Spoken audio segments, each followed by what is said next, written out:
With massive layoffs in nearly every sector, weakness in manufacturing, car sales, and housing, and the biggest one-month decline in the trade deficit since the financial crisis, the economic picture is not looking good, which might explain why so many billionaires are loading up on gold, including hedge fund manager John Paulson and real estate mogul Sam Zell.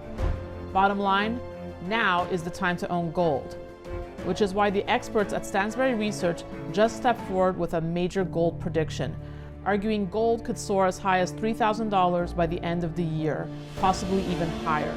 You can find out why and get instant access to their #1 gold investment today. It's not bullion, an ETF, or a mining stock, but in the past, this gold strategy could have made you nearly 50x your money. Considering how quickly the price of gold has been moving in recent weeks, you don't want to waste any time missing out on the gains these experts believe are in store for this gold stock. To get a copy of his new free report with all the details, simply go to goldmaniareport.com. Again, that's goldmaniareport.com for a free copy of his new report. Hi, this is Daniela Cambone, and welcome back to another episode of the Daniela Cambone Show here on Stansberry Research. My guest today is a former senior trader on the U.S. Federal Reserve's open market trading desk, where he implemented monetary policy and studied the mechanics of the U.S. dollar financial system. He's the author of Central Banking 101 and the proprietor of Fed Guides, an educational site, an excellent one for those interested in anything to do with financial literacy. He holds degrees in both law and finance and has over a decade of experience spanning regulation, capital markets, and monetary policy. Joseph Wang, welcome to the show. Hey, Danny. Thanks for having me. It's a pleasure to be here. Well, thank you. I couldn't think of a more perfect guest amidst the bank earnings that we've seen, and of course the pivotal Fed meeting coming up. But first, I want to talk about what we're seeing once we have bank earnings that have wrapped, and basically much better than we had feared. So the question is the worst behind us, or is there more risk to come, Joseph? Yeah, that's the question on the mind of the market, not just for the sake of banks, but also for the sake of monetary policy. So let's rewind a little bit. So heading into March, the market was ready to accept the Fed's rate hike path of higher for longer. And the market, didn't really like that. Higher rates are usually bad for the risk assets. But then we had Silicon Valley Bank fail, we had a huge banking panic, and then the market did a 180 and began to price in rapid rate cuts later in the year. So depending on how severe the banking crisis is, that will affect the path of policy for the Federal Reserve, which in turn is what really moves the entire financial markets. Now, I listened to a large number of regional bank earnings, and my impression coming out of this is that it's all clear, everything is fine, and that in fact, what happened in March was very much an overreaction. So let's rewind again. In March, we had Silicon Valley Bank fail, and banks that are adjacent to Silicon Valley Bank, First Republic, which is also a bank in the Bay Area, also really is on the brink of death as well. But when you listen to what the regional banks are saying, let's say regional banks like PNC, which is East Coast based, or other regional banks based in the South or in the middle of the U.S., they're saying that I haven't actually seen any big change in my own bank. And this makes sense to me. So one of the things that I used to do at the Fed was study banks and the financial system. Now, in the US, we have over 4,000 banks. So there's a lot of banks in the US. And more importantly, when you look outside of the big banks, they're very, very local. So if you have a bank like Silicon Valley Bank in San Francisco, in the West Coast around San Francisco, then a lot of what happens a lot of their business is going to be very regional. It doesn't really spill over to other regions. And that's really what we saw in the bank earnings calls as well. And if you look at macro indicators, you have a lot of signs that what was a panic is subsiding. So one of the indicators that I like to look at is the emergency lending that the Fed provides to the commercial banks. As we all know, the Fed is the lender of last resort to banks. So when a bank is in trouble, they go and they get a loan from the Fed. Now that spiked up tremendously in March and has since stabilized and come down. Another way to look at this is to see how investors feel about banks. So the way that investors usually invest in banks is through something called money market funds. So investors put money in a money market fund, who in turn lends to a bank. Now, we saw tremendous inflows into government money market funds, which are invest in like treasuries and other safe assets, and outflows out of prime money market funds that actually invest in banks. And that's all stabilized as well. So all in all, it seems like the banking crisis, from my perspective, it is over. The big thing that I focus on going forward is whether or not banks are going to have a profitability issue. Now, Danny, one of the things that people focus on a lot is that, my gosh, the Fed is raising rates. And so right now, the banks, they're going to have to pay higher rates on their deposits. And so they're going to go broke. We're going to have a crisis like we had in the 1970s, the S&L crisis, where what happened was that the interest income that banks were earning was lower than the interest that they had to pay on their deposits. So banks were in a big profitability problem. Now that there's really no indication of that either. Across all the banks that I've looked at, so several, they basically all reported the same thing, and that's that they expect deposit rates to rise a bit later throughout the year, but in totally manageable ways. And it's actually really easy to see why deposit rates will be manageable. One of the big differences we have today compared to the past is that we're coming out of a period of tremendous quantitative easing. And what quantitative easing does, and as we're all familiar with, is that it pumps the system full of money. So banks have literally trillions and trillions of dollars because of QE. And so they don't really need to compete for deposits as much as they would otherwise in prior eras. So all in all, what I'm seeing is a banking sector that has stabilized, and that is fine. And so I think that I'm sounding the all clear. I know, and I totally hear your thesis, and you've made some compelling points. So two things I want to bring up. I mean, one, you obviously saw the statement from Jamie Dimon, head of J.P. Morgan, basically saying, look, the repercussions and fallout from the banking crisis will be felt for years to come. And two, to your point about credit conditions, U.S. credit conditions have fallen to post-pandemic lows. This is according to the American Bankers Association, where credit conditions are expected to deteriorate in the next 6 months to their, like I said, worst level since the pandemic. So can you speak to these 2 points then? Absolutely. So Jamie Dimon, obviously head of JP Morgan Bank. For those of you who don't know, JP Morgan Bank is the largest bank in America with about $3.5 trillion in assets. So they're huge. And because of their size, they have a very good grasp on the pulse of the US economy. You have JP Morgan branches throughout the country. They are a big banker, both consumers and commercial. Now, first, I'll note that in their earnings call, they said something that was really interesting, and that is they didn't see consumer spending weaken in March at all. So from their perspective, consumer spending is fine. They did not see an impact from the banking panic. But to your point, though, yes, this is going to have a big impact on banks, and it's going to come in the form of regulation. Now, that's the government's response to everything, right? Something bad happened, okay, the government thinks that bad things should never happen, and so we got to add more rules to prevent bad things from happening. So there's going to be a lot new regulation over banks, more control. The government wants more control over what they can do, what they can buy, and so forth. And so just for some context, after the great financial crises, the government, not just in the US, but throughout the world, passed a set of very stringent banking reforms called Basel III. And that really changed the banking system by making them really boring and somewhat socialized. Now, those rules largely apply to big banks, though. So the big change that I think that Jamie is mentioning to is that there's going to be a big change in the regulatory landscape for all banks. And so you're going to see those big regulations being handed down to medium and smaller banks as well. And larger banks may be subject to even more regulation as well. So all in all, it's going to make the banking system a lot more boring and I guess a lot more safer. To your second point, I think you're making a very, very good point about weakening credit conditions in the US. Now, if you look at surveys like from the American Bankers Association that you noted, but also the, I believe it's about quarterly survey from the Federal Reserve on loan conditions, you will all see that banks are saying that they're tightening credit conditions, and they absolutely are, and they should. So let's step back a little bit. Let me give you some context. So The banking system as a whole usually makes about $400 billion of new loans every year.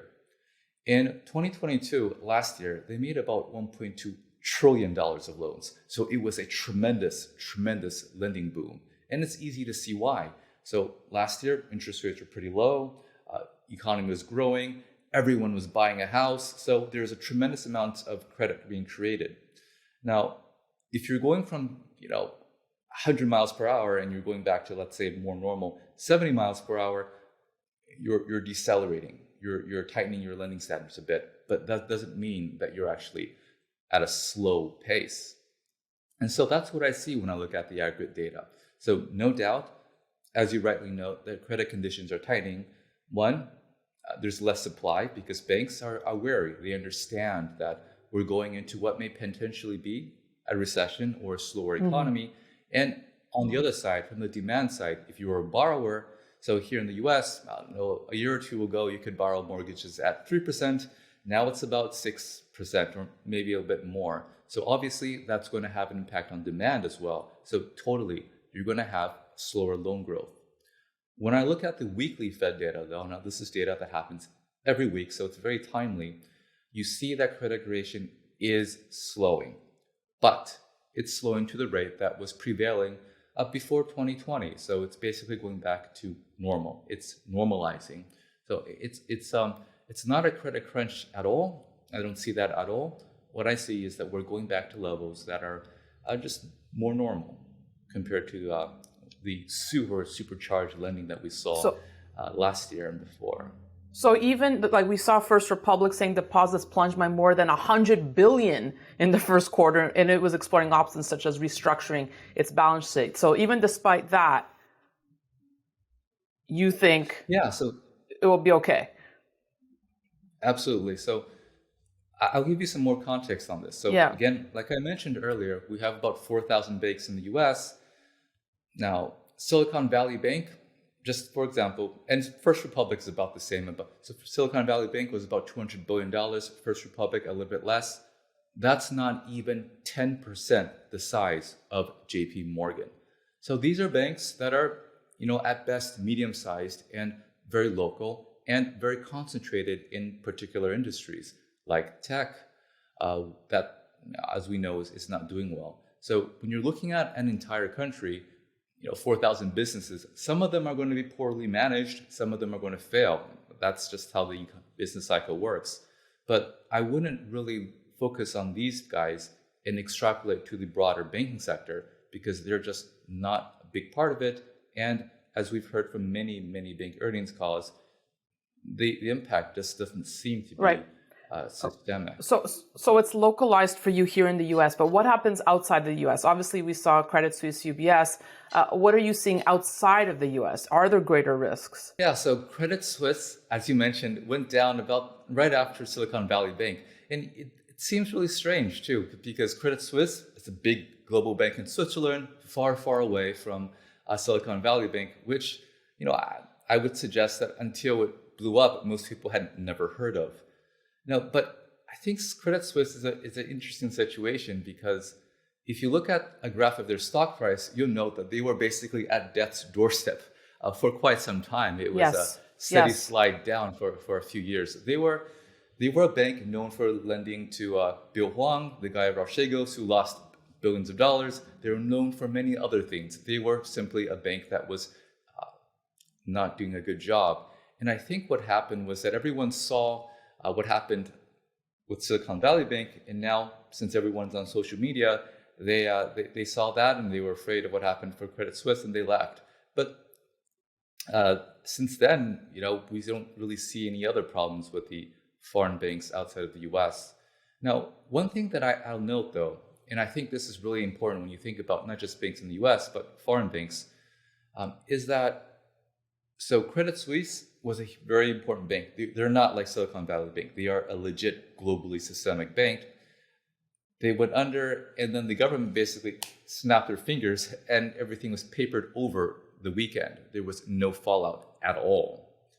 So what I think is happening is that many people here are fighting the last war. We often think that the present and the future looks like the past, and policymakers today and many investors today lived through the great financial crises. And the great financial crisis was the banking crisis where we had many banks go under, and that was really bad. And the policymakers today are very scared of that, and so are investors. So when they see banks fail, they get flashbacks.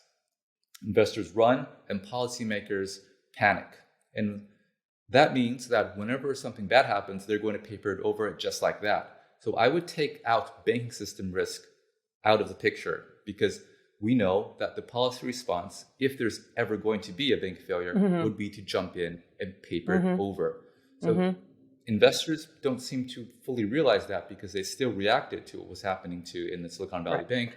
But now I think they understand, again, what the policy measures would be. And so I'm not as familiar with the details of, like, let's say, what's happening in the Eurozone banking sector or what's happening in the Canadian banking sector. But what seems obvious to me that the government would do whatever it takes to avoid any disruption. And so I don't worry about it. The backdoor QE, as we saw. So I think you've made a very compelling case for the health of the banking system. And that's one conversation. But I'm curious to get your thoughts on the soundness of the financial system as a whole. Yeah, that is the question. So, like I mentioned, we're always in the habit of fighting the last war. So I'm pretty sure that future disruptions will not come out of the banking system. But Danny, as you rightly note, that a lot of activity has migrated to the outside of the banks. And so those segments of the financial markets could be subject to stress. And we saw that in March 2020. In March 2020, strangest thing ever, we had a financial panic and the banks are totally fine. What wasn't fine? Well, we saw a lot of asset managers, some dealers, some money market funds, and some open-ended bond funds, and corporations come under stress.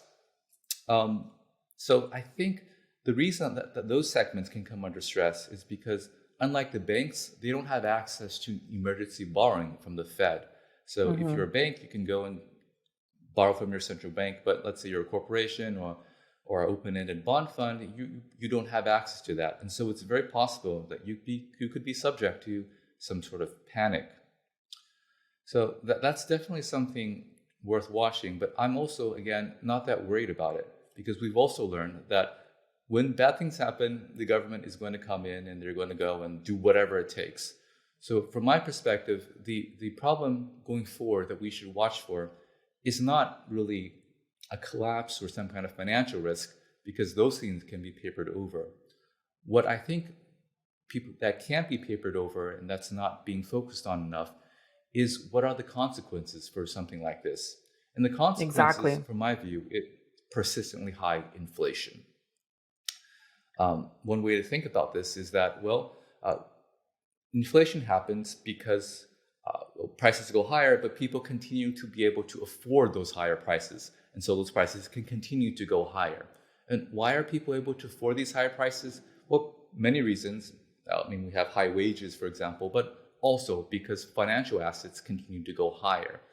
There's a wealth effect that is very real. When we had a boom in the cryptocurrency segment, looking around here, I would see Ferraris and so forth with the letters BTC in the license plate. So I know that it's totally happening. So if you have a world where the government is willing to backstop everyone, so wages go down, okay, we'll give you free money. Financial markets crash, okay, we'll cut rates and we'll do some QE. Then there's going to be a lot of money to spend, and people are just going to go all in and continued spending. That I think is inflationary, and I think we're already here, but I'm not sure if everyone is fully aware of that yet. Very well said, Joseph. And like I said, I was excited to have you on as someone who has worked and seen the inner workings of the Federal Reserve. Next week, we have a pivotal meeting, the market expecting a 25 basis point hike and then a pause from the Fed. How do you see it, and what should the Fed be doing? Yeah, so the market and the Fed have been at odds this whole rate hike cycle. So this whole rate hike cycle, the Fed is very clear. They're like, I'm really concerned about inflation. Inflation is too high. I think that every Fed speaker basically said the exact same words. Inflation is too high. And they're signaling this very strongly that inflation is too high and they want to go higher for longer. So they want to keep interest rates higher. But this whole rate hike cycle, the market has been fighting the Fed. They've been saying, first they said that the Fed would never be able to hike interest rates to about 5%, which is where we are today. And then they said, after hiking, okay, so maybe they go this high, then they're going to have to cut rates very aggressively later in the year. And this whole rate hike cycle, the market has been very, very wrong. Now, that's something to keep in mind. When you look at the market, it doesn't actually predict the future all that well. The market really thinks that the present looks like the past, and we've seen this happen over and over again. Right after the great financial crises, the Fed was telling the market, we're going to stay lower for longer. We're going to keep interest rates around zero for a very, very long time. But the market thought the Fed was always thinking that, around the corner, the Fed is going to hike rates. Why? Because that's how the world worked for the decades before the great financial crises. Now, for the decade after the financial crises, the Fed always kept rates lower than the market expected. And so the market learned. The market now thinks that the Fed is uber dovish and they're always going to cut interest rates at the turn because that's what they do. But again, because of inflation, there's a real fundamental regime change in how the Fed operates. And so that's why the market has been very wrong for the past year or two. And that's why I expect it still is wrong and will continue to be wrong. So as the market prices in 2 or 3 rate cuts later in the year, yes, I'm thinking that there will be none and that the Fed will continue again to emphasize that they're going to stay higher for longer. The consensus for the next meeting in May is 125 basis point hike. Now, so I used to work at the Fed, and one of the principles of the modern Fed is that they never surprise the markets. So they've well telegraphed that they're going to do 125 basis point hike, and then they're going to stay around here for the rest of the year. And I expect that to be what is communicated at the FOMC meeting. Now, whether or not the market buys it, I'm not sure. The market has been gradually pricing out some rate cuts as data has come in. I think that will continue. Do you feel that the Fed is being fully transparent, especially when we're talking recession? I mean, I was rereading the minutes from the last meeting. Why can't they just come out and say, yes, we are headed into a recession? Not just that. Why don't they come out and say, yes, I'm trying to cause a recession? Okay, better question. Better question. So obviously that's not a good thing to say, right? No, the Fed has been trying to say this in many different ways. They're trying to soften the labor market, put labor supply and demand more into balance. This is all exactly the same thing as saying that I'm trying to increase unemployment. I'm trying to cause some people to lose their jobs. That is exactly what they're doing. And it's a very, very politically difficult thing to do, but it is also, from their perspective, what really needs to happen to get inflation under control. So the Fed has a dual mandate. So on the one hand, they want inflation to be around 2%, and on the other hand, they want what they call maximum employment. That is that everyone who wants to have a job gets to have a job. Now, between these two mandates, traditionally speaking, there's a trade-off. If you have more inflation, you're going to have lower unemployment, and you have higher unemployment, you're going to have less inflation. This is Phillips curve. It's traditional economist thinking. Now, I'm not sure if that's how the world actually works, but that's how they think about it. And so when they're looking at inflation being super high, they're thinking, the way that I get inflation down is if I raise unemployment a little bit. So that's what they've been trying to do. It's very clearly their goal. They haven't been successful so far, and there are very big structural reasons why. So one of the things that's happening in the world that has not happened, and I'm not sure, maybe for hundreds of years, is that our working force population is not growing. So for all of history, people had big families, more than 3 or 4 people, so the population is growing. Since the 1980s, people have smaller families, so the working population is shrinking. So you're going into a world where the supply of labor is decreasing, and that's going to cause strong labor demand. So that's making the Fed's job of raising unemployment more difficult. And one other thing that I'll note is that back to the idea that inflation can persist because people can afford higher prices. Well, if you have a shortage of labor, then you have wages continue to grow at 5, 6%, which is what they're doing right now in the US. So if wages continue to grow at 5 and 6%, that means people have more money to spend. That means prices can stay comfortably at a 5% CPI inflation, for example. So that's kind of how it all fits together. Raising unemployment reduces wages, which in turn reduces inflation, according to traditional economist thinking, which is what dominates at the Fed. Joseph, what about the unspoken mandate of preserving the US dollar strength at whatever it takes, to quote you and Mario Draghi? Is that an unspoken mandate of the Fed? So the Fed raised rates, and one of the things that happens with higher rates is a stronger dollar. It is an explicit mechanism of monetary policy. So according to traditional economist thinking, you raise interest rates, dollar strengthens, and because the dollar strengthens, you have less inflation because, if you want to buy something from abroad, you have a stronger dollar, so it costs less. It's one of the channels that the Fed operates through. And Chair Powell was very clear about this at his congressional testimonies. But I don't think that the strong dollar is an explicit goal of the Fed. I think it's a tool that they can use to get inflation under control. In the US, foreign exchange policy is actually conducted by the US Treasury. So if the US Treasury ever feels the dollar is too strong or too weak, they make a policy decision and the Fed implements it.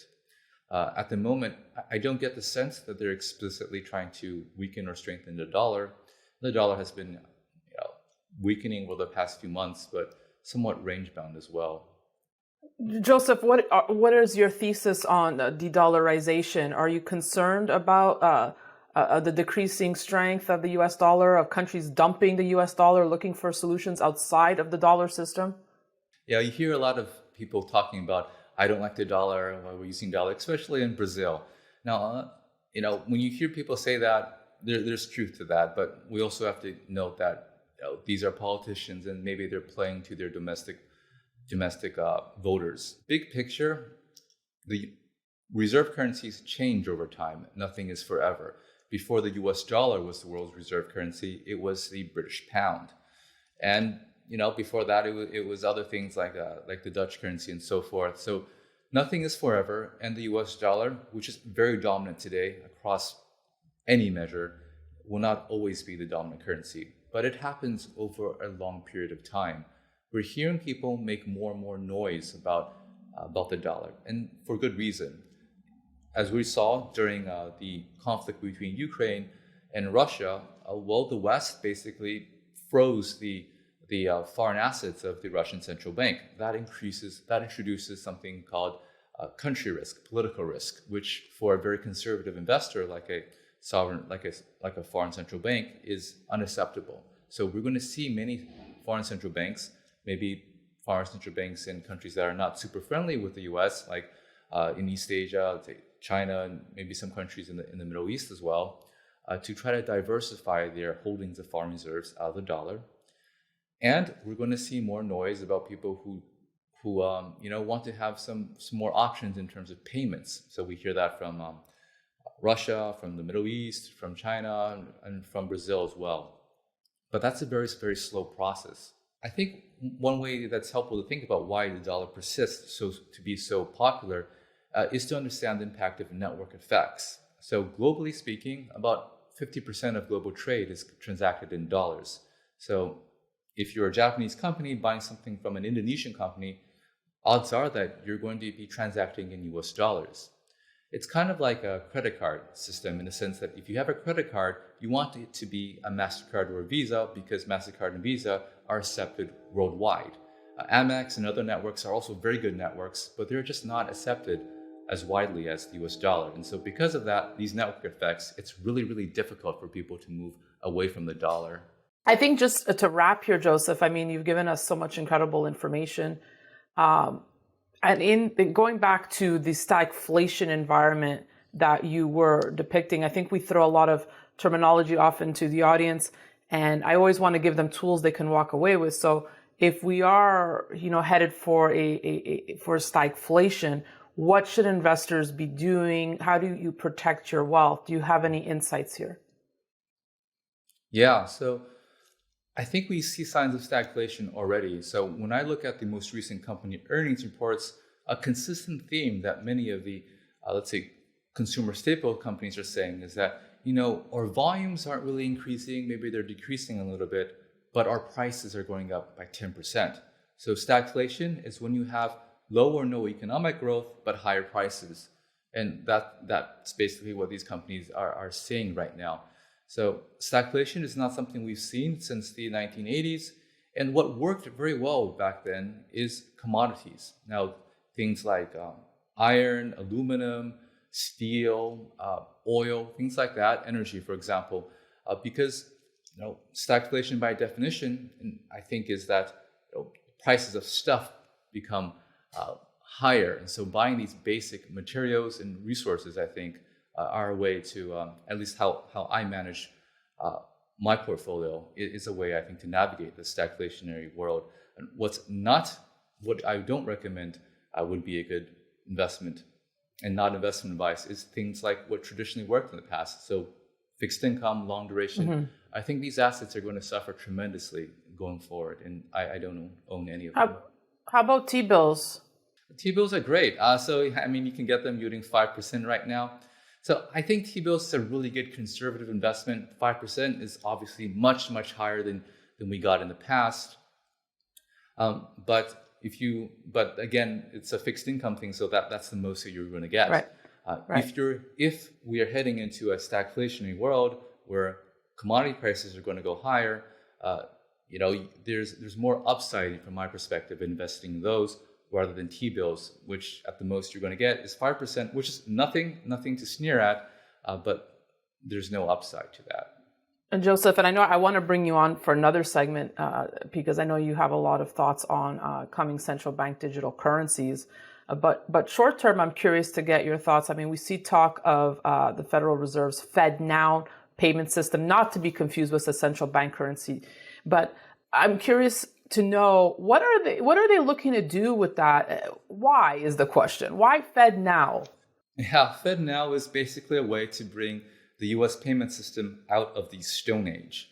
So so in the U.S., when you have to make a payment, usually you use something called ACH, automatic clearinghouse, and it takes like a couple of days for me to pay someone else through the banking sector, and that's just really, really slow. And many other countries have much better systems. There are private organizations that are able to provide better solutions, like Venmo, like PayPal, where you can move money basically instantly. So what the Fed is trying to do is it's trying to bring that kind of payment quickness to the retail segment through something called FedNow, which would allow basically instant payments. So I could pay someone at another bank just instantly, just like a Venmo, just like a PayPal, instead of waiting for a couple of days through something called automatic clearinghouse. So it's a modernization of the payments infrastructure. Now, I think it'll be helpful. It's not a central bank digital currency, which is something very concerning and something that I'm thinking that the Fed is actually slightly pushing back against, at least under the Powell Fed. Could change in the future. It's ultimately a political decision. You think they're pushing back? What clues are giving you that? Yeah, so whether or not to have a central bank digital currency is a political decision. In the Fed is a political organization. You have have a wide range of people there. You have people who are more left-leaning, more in line with the Biden administration, and you have people who are also more traditional as well. When you listen to Fed speakers talk about central bank digital currency, you'll have people like former Governor Randall Quarles who will say that I have no idea, basically say like, I have no idea why we need this, everything works well. And you'll have people like Lil Brainerd, who is also a member of the World Economic Council and very close with the Biden, World Economic Forum, and very close with the Biden administration, be very pro CBDCs. And then you have people like Chair Powell, who are very much more moderate, and he will say something like, we we can think about this, but we don't want to do this unless we have an explicit mandate from Congress. So he's punting this decision to the elected leaders, which I think makes a lot of sense. So when you're talking about the move towards CBDCs and the possibilities that it opens for governments to have more control for our everyday lives, I think it's important to keep in mind that the organization, the Fed, and I'm sure other central banks, are not necessarily uniformly behind it. It's a political decision, and our leaders in the Fed have different viewpoints. And the current leadership, as I perceive it to be, is trying to slow walk this a little bit. And I think they probably understand what the ramifications of a CBDC would be. So until we have a new Fed chair, I don't think it's going to happen. Joseph Wang, I appreciate your insights. Like I said, we'll have to bring you back to continue our talk on central bank digital currencies. Fascinating. Thank you so much for joining us today. My pleasure. You can follow more of Joseph Wang at Fed Guy. He has a great Twitter feed and, like I said, just a great website dedicated to financial literacy. Thank you again. And thank you all for watching. We'll have more great content coming your way on the Daniela Camboni Show. And don't forget to sign up at danielacamboni.com. That's it for me. Thanks for watching.